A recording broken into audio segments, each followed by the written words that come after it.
Hey everyone, thank you so much for joining us. I'm so excited about this topic in particular. We cover a lot of really important industry specific conversations throughout the year, but something that I think every single person, no matter their level of experience or the time they've spent in the industry or their role within the industry, has trouble doing exactly what we're going to talk about today. And that's balancing production and work and also being present with your families, especially around the holidays. This time of year tends to be super chaotic, very hectic. And with a year like 2020 and the level of production that everyone is still experiencing, it's just compounding those challenges on top of each other even more than we've experienced in the past. So we have invited some of our favorite brokers to have this conversation with us today. We have Christian and Kubi Hernandez from Mayor's Mortgage. They're out in Southern California. They're brothers. They help run the business together. So it is a family affair across the board. They also have their dad included in that. So really from top to bottom, they are living and breathing the business as a family. We also have Claire Mahoney, who's a broker owner from Mortgage First Corporation in Oregon. Also a family situation for you guys, Claire. Your dad was involved, your husband is a realtor. So lots of conversations around how to balance not only your own work life, but also that of the rest of your family, because there's not anybody else to help balance it outside of the people that are helping run the business with you. So we're going to jump right in. One of the things that I think we really struggle with is work-life balance throughout the year, no matter what. But there's a lot of holiday traditions, Christmas traditions, Hanukkah traditions, really, no matter what holiday it is that you celebrate, there's a lot of things that you want to do with your kids, with your family, with your friends, your relatives. Claire, for you specifically, you've got a lot of kids. You've got, I think, 6 at home that range from very little all the way up to high school. How are you and your husband, Matt, and your entire organization balancing continuing to keep production really high, but also making sure that you're spending time and creating those memories with your family?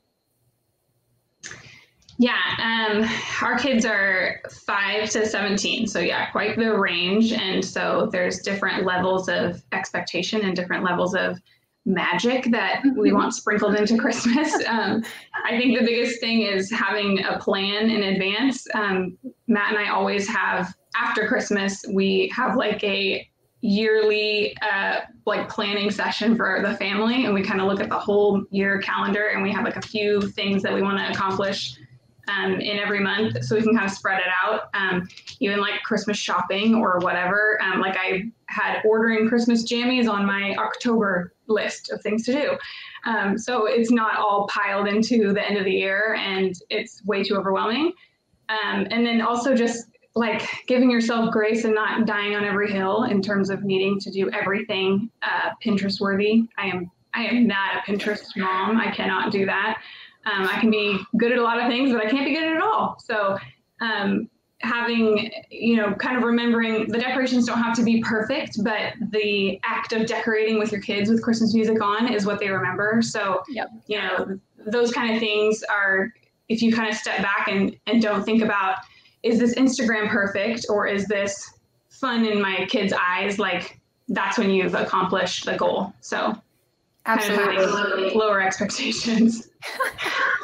Honestly, that is a level of organization that I aspire to. I'm nowhere near that yet. I still haven't started Christmas shopping. So I love that though, sitting down before the next year gets going and really thinking through, okay, what are the things that we know that we want to do so that you can start to tackle them and it doesn't just all compound at the end of the year when there isn't time. Yeah. What about for you guys? I'm out in between you and Christian and the rest of your family being involved. How are you specifically kind of balancing all of the chaos of this time of year with making sure that you are spending time with your family?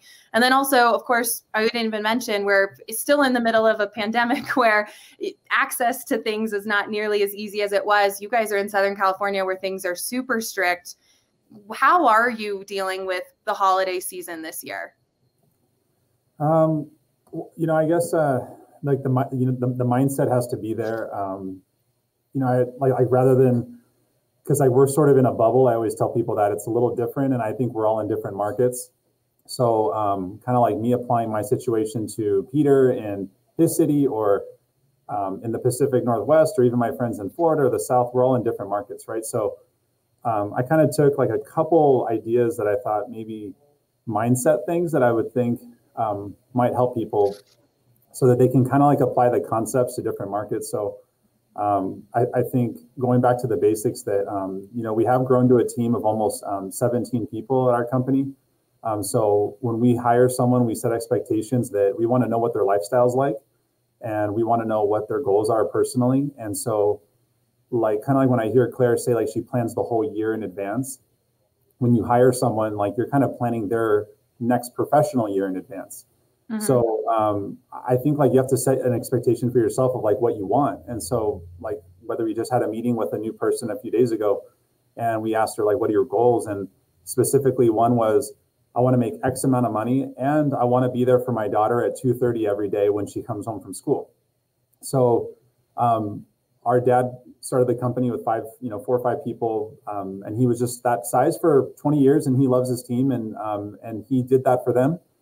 They all have kids, if they wanted them to go to college, they went to college. If they wanted their kids to have a career in something, they did that too. So it's kind of like going back to like a basic of like the culture. So I like what Claire said, I thought that was really a good pointer. My wife and I don't even do that, but I don't know if I'm going to mention it. I'm going to lay low on that one, but I'll kind of like throw it in there. I know great advice all the way around. Setting expectations up front is so crucial, especially with a team, right? It's one thing to set expectations with your family, but when you have a team and there's 15, 20, 25 people, Peter, I know you have a pretty large team, and thank you for joining us, by the way. Peter Galvez was able to hop in from United Wholesale Lending up in Northern California. You guys have a very large team and do a lot of production. Are you also setting those expectations up front? Is holiday season and is that built into the culture? How do you guys handle this with a team so big so that your production's not falling off? Well, a couple different ways. Last month, I think our company set a pretty big goal. I told everybody, I personally wanted to close 80 loans, and our office wanted to do a little over 300. And I let everybody know, I'm like, look, we're going to go 100%. We're going to grind nonstop. I worked until midnight, probably like 4, 5, 6, 7 times during the month, 2 o'clock in the morning a couple times. And I said, once December comes, we're going to slow it down a little bit. We have to remember that this time of the year is, it's slow for everybody. We're in a pandemic. It's daylight. It gets dark at 5 o'clock. It's Christmas time. You just have to kind of just wind things down a little bit and really just time block. At the end of the day, most of us spend too much time doing things that, are kind of unnecessary. Like, I don't know how many times people refresh their email or they're following up on files. And it's like, if you have a team and they have a designated role, just time block. I tell myself that this time of the year, I'm not going to go out and prospect for new business. If business comes in, I'm going to take it, but I'm just going to kind of unwind because we've been going hard all year, and it's not fair for our families and for, if you have kids to just be work 24 hours a day. Right. At the same time, you can get a lot done in 6, 7, 8 hours, right? You can wake up a little earlier, say, hey, by 5 o'clock, I'm calling it quits. You can still answer your phone, but just make sure that everybody on your team just knows that just work efficiently. There's a lot of wasted time throughout the day. There's a lot of things that you can do a little bit more efficiently. And I think that if you just really get to the point, like I have a lot of files where I tell my processors, look, when the loan gets approved, you need to have a really good conversation with your client, because at the same time, your clients, this is their only time of the year where they have the holidays. Mm-hmm. This is the expectation. Your loan's approved. This is what I need. Can you guys get this to me by tomorrow? Can you get it to me by Friday? And setting the expectations with your clients and just let them know, hey, look, we want this to be a fun, experience for you, but we also know that you're super busy and it's the holiday time. So just setting proper expectations for conditions, proper expectations on closings, maybe getting to work a little bit earlier, before everybody's up, and handling all the stuff that you have to do. But at the end of the day, I don't think there's any money out there that is worth, not spending this time with your family. And like I said, it's just setting expectations. Don't turn your phone off, but when you get home, One thing that I heard from somebody, and it stuck with me, is when you walk into the door, don't walk into the door on your phone. Just finish that call in the car, finish it on the, outside, but just be a little bit more present when you walk in with your wife and with your kids, so that they don't always just look like you're just constantly working and not spending enough time with them. And I think that that's really important. That's something that I've been trying to work on, is right when I walk in the door, no matter what, I'm not on my phone. I acknowledge them. I don't answer my phone during dinner, no matter what. But like I said, just setting right expectations. This is a holiday for everybody, and your clients are busy. We're all busy.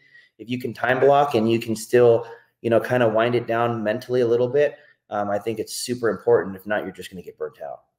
Yeah.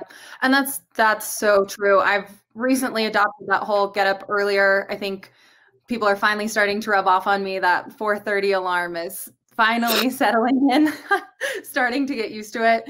Christian, I know you've got a very little one at home. I think this is first Christmas, if I'm not mistaken, or right? Almost. Close. Almost. Okay. She's 1.5 years old, but basically her first Christmas that she'll be conscious of Christmas, Yep. So what are some of the things that you're doing this year to make sure that you're setting time aside to start building those memories and spending that time with her, since it is different than last year? I mean, infants in 1.5 going into 2, or they're toddlers and they can start to play and really react to the holidays. What are you doing and how are you handling that? Well, I think Kubi mentioned it, Peter mentioned it. It comes down to a team, right? And it starts, honestly, you should be interviewing my wife. Like, I really shouldn't even be on here right now. Like, it should be my wife, because it starts at home. It starts with your partner. It starts with building those expectations with your partner. Going into this year, when we see the rates drop to 2%, I think Kubi and I both looked at our wives and we're like, hey, look, this is going to be a crazy year. Like, this is going to be a huge opportunity for our family, but it's going to be a pretty crazy year. So going into this year, we kind of knew that this is what it was going to be. And immediately, luckily, I have an amazing partner at home, an amazing partner right next to me. He's in the other room right now. It's just because of audio issues. But immediately, Kubi goes into building mode, and he's an amazing recruiter. He can recruit talent and goes into building mode and starts building a team, And we had already had 1 guy, 2 guys. At this point now, we're up to 6, and it starts with that team at your office that and you can trust. So having those people that fill in the gaps, either your deficiencies or just your time that you don't have to be able to really service these customers the way you want to, when you have that amount of volume. So it's building the team, trusting everyone around you. And then going now into the holidays, Kubi and I talked about Q4. We said, this is going to be reestablishing the relationships that suffered this year, and we've really gone into rebuilding those relationships. And it was mostly at home, right? Like, where I think, a good Q1, Q2, even Q3 a little bit, we started getting a little better about the balance, work-life balance. But I feel like Q4, we're really getting back to that balance. And now that we have that established team behind us, which we already had in our processing, but we all know we had to triple in size. When the industry and the market share grew to the potential of 3 times what it was back in January, no one was truly prepared for that. And if you were, you could scale it now times 3, right? It's like you could always continue growing. But I really think that it just comes down to building that team, starting with your spouse, starting with the person at home, to make sure that, are you guys in alignment? Is this what we want? Are these our goals? And if they are, great, let's go. And we're all going to win. And there's just so much opportunity out there, as we all know. But we have to all be on the same page. Yeah. From home to your partners at work, to your team around you. It sounds like across the board for all 4 of y'all, so much of it comes down to planning. It's planning of some kind, whether it's planning your entire year out, it's planning what you want your team to look like and how you prepare to take advantage of opportunities, planning to make sure that you understand what expectations are and then being able to communicate those clearly. A lot of it is just understanding, what do you want? How do you want your life to function? And what does your team need to look like to be able to support that across the board and have the culture that you want and have the time that you want? I do want to jump into something that's a little more lighthearted. Holiday traditions are definitely a big thing. Everyone's got their own traditions that they love to instill with their families, things that they like to do. Peter, I would love to hear just favorite holiday tradition, things that you love to do with your kids and your family that you always make sure that you're making time for around this time of year.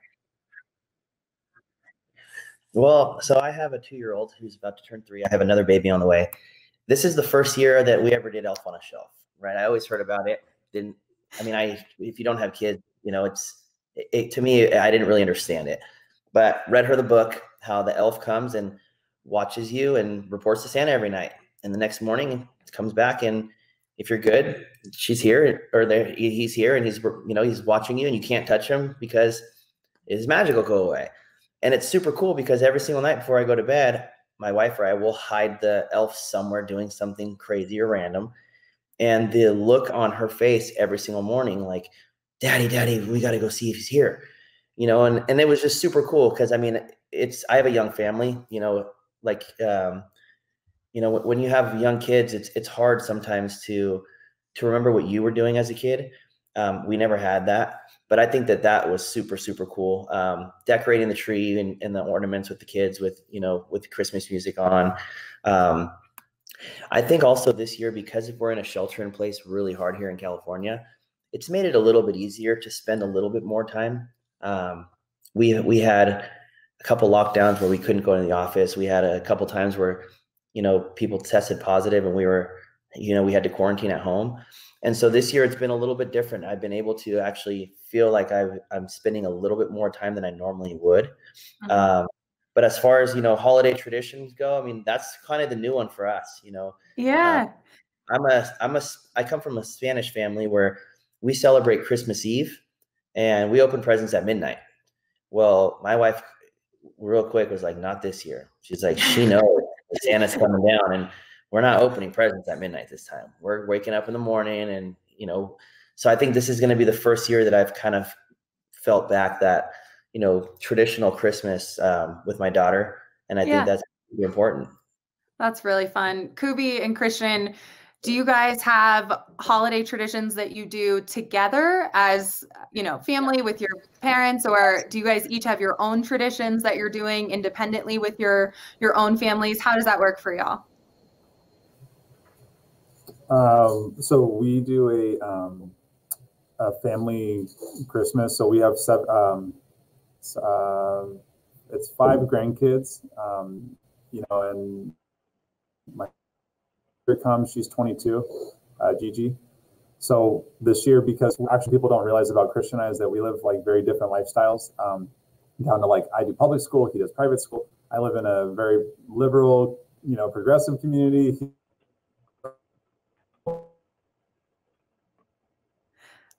I think we just lost him. Christian, I'll toss it over to you. You can finish that sentence for him. I know. Well, I don't know where he's going with that, but no, we do Christmas Eve together. We do Christmas Eve where we do have come from a Hispanic family, and my dad's from Mexico City, so we've always celebrated Christmas Eve together as like a Hernandez family. Yeah. And then we'll do our separate maybe like in-laws on Christmas Day separately in terms of like Kubi and I. But in terms of traditions, Peter, the Elf on the Shelf, year 1, year 2, amazing. Year 5, year 6, I'm starting to hate that elf. But no, but to that point, it's like that we have been doing that now for I think going on 6 years, and the kids do get super pumped. I put the elf in the fridge last night, so wrapped a blanket around that. You can use that one, Peter. Put a little towel around the elf. A towel around the elf in the fridge. Love it. But yeah, other than that, I think those are some of the most memorable traditions.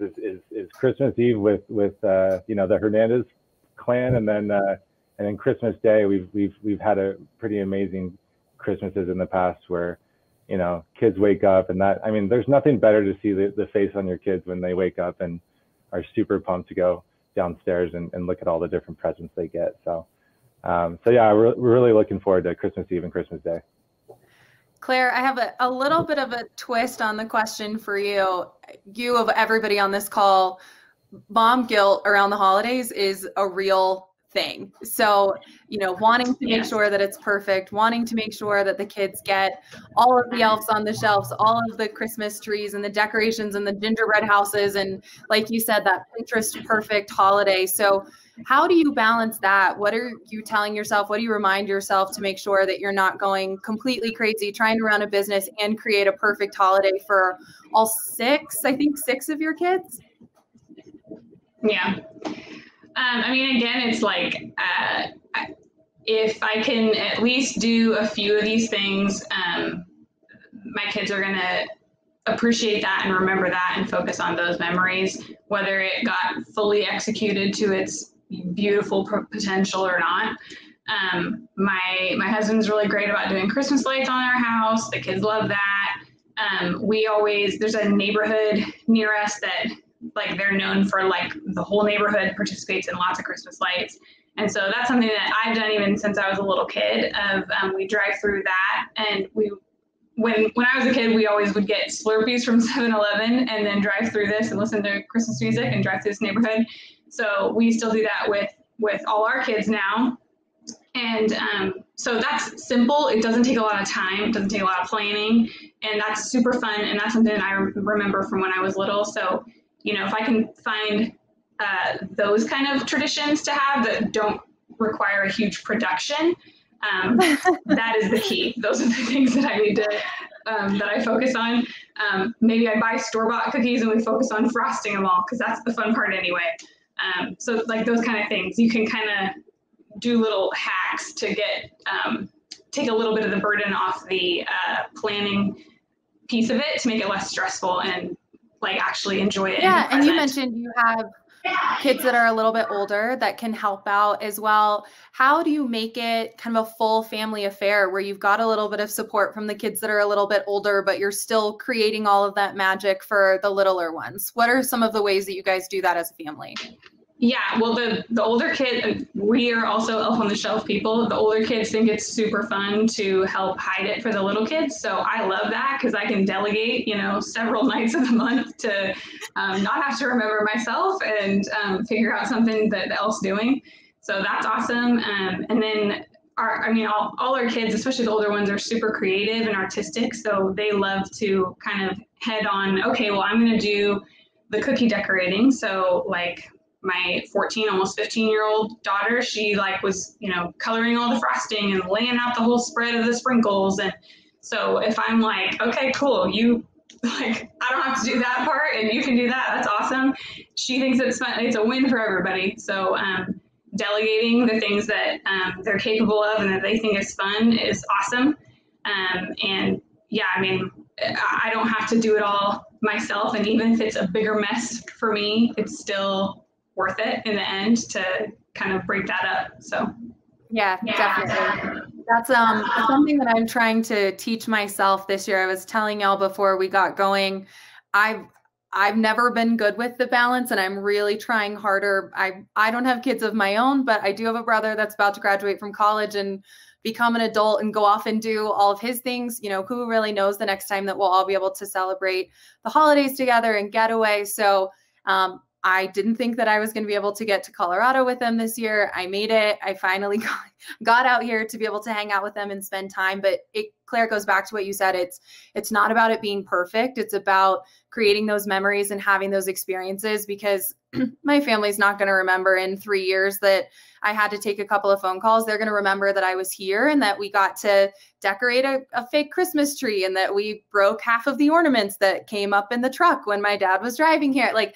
that's the stuff that we're going to think about. It's not, you know, that I needed to handle a couple of things for work in the morning to make sure that everything kept moving forward. So I know we're running a little bit short on time now, and we've had some technical difficulties. So I want to make sure that I get this question to all of y'all before we wrap up. I will start Kubi, with you.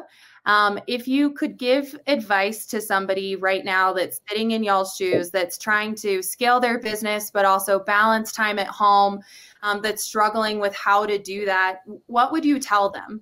What kind of advice would you give to somebody to be able to execute as well as it seems like all four of y'all are? Oh boy. I mean, I feel like I could always be taking advice, and I'm always trying to learn from, honestly, Peter and Shelby and, Claire and her husband. But I would say if you want to be a leader and also be led, I tell people when you start hiring people, you realize how much work they give you to do.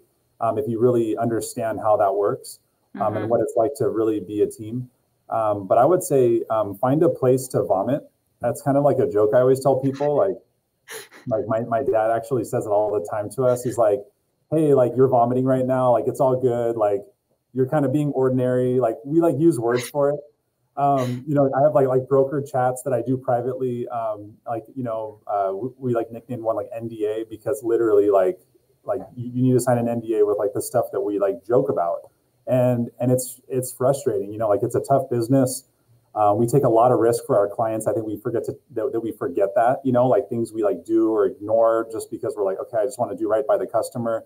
I just want to say that find a place to vomit, especially if you want to really hire someone.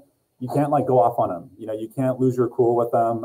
I've done it before, and restoring that is really challenging, and it's not fun. It's not pretty. But that would be the one time during the year, this year, is that find your little group to be ordinary and vomit for a minute, and then go back and put your game face on and be extraordinary, and then step it up for your teams. So that's about it. I love that. Christian, what about you? How are you? What advice would you give to somebody to balance the stress and everything that comes along with the holidays, but also continuing to grow your business and spend time with your family? It's establishing those expectations but just making sure that when you have your team, everyone's just doing what they're supposed to be doing. It's you kind of have to put the blinders on and try not to get too distracted with all the things going on. It's just keep your roles, stay in your lanes, and I think in the end, if as long as you're doing that and you have those expectations and you're all fulfilling your responsibilities and your roles, that's all you can ask, and so it's not an easy balance, but you got to just set those expectations up front and execute on them. Yeah, and trust people on your team to execute those things too, right? It's one thing to set the expectation, but it's really easy. All of us on this call, I think, we want things to be done and we want them to be done well. We have we put a lot of pride into the work that we do. So we also have to trust that our teams are going to be able to fulfill those roles, right? Defining them is one thing, but trusting them to actually do it is, it's a whole other level. Yeah. Peter, what about for you and Shelby, what would you guys tell people? You guys have a big team. You're doing a ton of volume. Even this time of year, you guys are still cranking out. You're one of the largest brokerages in the country. What kind of advice would you give to someone that's looking to scale right now, but also needing to balance that with being present and being home? Well, one thing is find out what you're good at and what you're not good at. I think that, if you can eliminate some of the tasks that you just don't like to do or you're not good at, letting go of control. I think that's the hardest one. We all are control freaks when it comes to our clients, and we don't want anything to happen to our deal. We don't want anything to happen to our agents. But sometimes you have to take a step back, and if you hire somebody, hire them for the right role. Find out what they're good at, what they're not good at, and just learn to just take a step back and just trust that it'll get done. I think the hard part for me is I would hire people and then I would double check all their work all the time, right? Or I would, I wouldn't fully let somebody take control of my client or a relationship. But it's impossible to grow without that. You kind of just have to really mold your business in what am I good at? What do I like to do? What is Shelby good at? What am I good at? What is Shelby not good at? And build around that. You don't have to have a big team. You just have to have a little bit of help and know that they're gonna alleviate some of the stuff that you don't like to do. Another thing too, is don't be cheap. I know, obviously we're a little bigger company, but you have to pay people what they're worth. And at the end of the day, when you first start and you hire a team, it's going to cost you. but at the end of the day, if you pay people right and you pay people well and you take care of them, they're going to stick around and you're going to ultimately grow. And I think a big mistake that I always see is I see these loan officers and what they're paying assistants and what they're paying processors. And it's like the minute that these people know how to figure out how to do it on their own, they're out, or the minute someone else posts on another company, they're leaving. And so pay your people well. Take this time of the year to work on your systems. What did you do good this year? What did you do bad this year? This is a really good time to kind of slow things down and regroup and, not only balancing at home, but figuring out how you're going to balance the rest of the year. If you're going to hire somebody, make sure that when they come on board that they're ready to roll and what they're going to be doing. But I think ultimately, if I can give one advice, it's just trust in the process. Just take a step back. Don't be so, just trust in whoever it is that you're going to hire. Let go of some of that control, and it'll all work out. And that's the only way you're going to be able to grow and actually spend time at home. If you hire people and you're always looking after what they're doing, there's no point of hiring them. You can't really step back and relax. Yep. I tell my team the same thing all the time. If I have to micromanage, then I could just do it myself. There's no point in having a team. So that's a huge component, especially around the holidays when people have different schedules and you've got people covering different roles that they're not used to covering. At some point, you just have to kind of let it go and trust that the people that you've spent time developing, the group that you've spent time investing in, they're going to be able to carry things through. It's not going to completely fall apart. My dad has always taught me since I was very little, if one person leaves and the company crumbles, then that person wasn't a very good leader, right? If you're really setting your team up to be successful, you should be able to step out for a few days. You should be able to empower your team and teach them and train them and cross-train them. And the holidays just kind of amplify that even more when you do need to be out of the office a little more often. Claire, we'll let you have kind of the last word here. What kind of advice would you give to somebody who is looking to balance, that's got, you in particular, kids at such varying ages and wanting to do different things around the holidays, having different expectations? What would you tell them going into these next 30 days on things that they could start doing right now to be better prepared? I want to focus on the family element of that question, because I think it's something that's really important is prioritizing high connection times with your kids and your family. We always eat dinner together, and we always are all at the same table. We all say grace, and we go through highs and lows of the day with all our kids, and we ask everybody, what was the high? What was your low? It's like the routine. We all know it, and nobody gets up until everybody's had their turn. And then also my husband and I both always put all our kids to bed together, and we obviously have a range of bedtimes with our kids, but we're still tucking in the 17-year-old at night, because that's when that's such a key time for littles, just because it's a comfort kind of thing.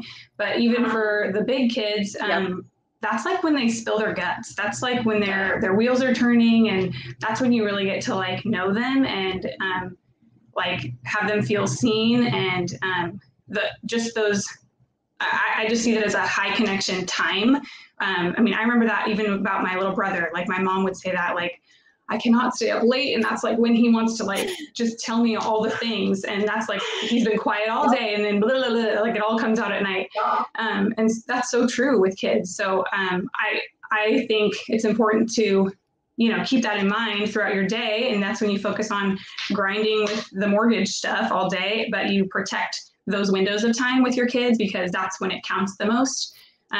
And then even with your spouse, my husband and I, we always probably spend at least 45 minutes every night right before we fall asleep, where we're just, connecting of what went on and how are you feeling? How are you doing? How is this? How is that? Protecting that time is so important throughout the year, and especially the holiday time when it's so crazy. And it's just really important that, everyone in your family feels seen, feels heard, and has those moments with you, even if they're far and few between. If they're high quality, that's what's important. Absolutely. we all of you guys, everyone in the community, we push, we grind for so long throughout the entire year. This is really that time where, Claire, I love how you said it, protecting certain periods of time, protecting relationships, making sure that those things don't falter, because you know, you might be able to get away with it in May, June, July, August, but the holidays are things that kind of stick with you for the rest of your life. Those are the memories that you always carry forward. And while we definitely don't want to slow down, we're encouraging everyone to continue pushing forward, building, grinding, not just getting ready for 2021, but 2022. We also do have to stop for a second and make sure that we're not just being intentional with time blocking, but being protective of those relationships that do really matter, that are going to outlive and outweigh careers eventually, right? I mean, at some point careers stop, but family and the relationships and the people you celebrate the holidays with, those things don't go away. So thank you guys so much for joining us. This was amazing. I have tons of great feedback and advice to walk away with and start implementing today. There's no reason to wait to do it until next year. This is all stuff that you can start working on immediately. So from all of us, thank y'all so much. Have happy holidays to everybody watching, to all of y'all that are on this call, and we'll talk to you soon.